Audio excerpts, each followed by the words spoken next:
What's going on? It's your boy Sermon at Sermon's Domain on Twitter. Last night, YG threw out a record titled One Time Comin' on iTunes. Before we even get into the record, let me start off by saying that YG is the MVP of the 2016 election.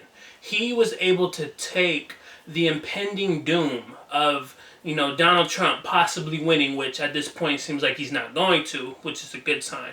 But at the time, it was a very real threat that Donald Trump might win. So he took that and he made it into Fuck Donald Trump, an anthem that was huge for him.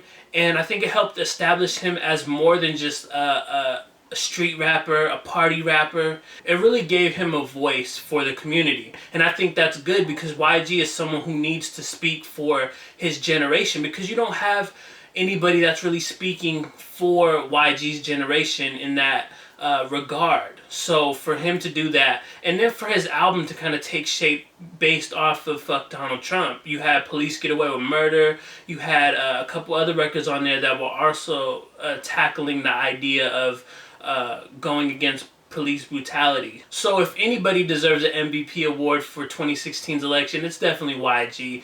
He's powerful now, is what I can say about that. I just saw a petition that got 100,000 signatures for his song Meet the Flockers to be banned. Like, you don't get that unless you have power. So YG's words have meaning now, and I think it's good that he's going into these records like One Time Comin'. For me, the production on One Time Comin' was a standout. It was great. I think it's because it reminds me of Police Sirens, and I think that was the point. But at the same time, it's a beat that YG would use regardless of the subject matter, I feel.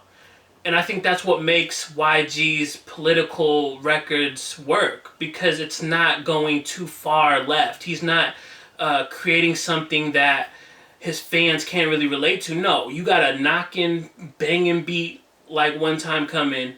You got a catchy hook that people are going to want to chant. And then you have the lyrics that you have to pay attention to because he's saying something in it. So it's pretty much like a triple threat. When YG does all these political songs, like, granted, he hasn't done a whole lot of them yet, but none of them have come off as forced. It doesn't sound like he's trying to force himself to be something he's not. No, he's speaking for his generation. He's speaking in a way that a lot of people might take offense to. I mean, if you play these type of records for, like, your typical middle-aged white person, they might be very offended. But then, like, you can probably turn on, like, a Comin record, and Comin makes records that are about the same kind of subjects, but he does it in a different way, in a different form than YG. YG is more down to earth, like conversational almost. He's talking, he says, "You ain't about to pop me." I'm like, fuck that. YG also announced on Twitter that he's putting out a mixtape real soon. He didn't specify how soon, a date,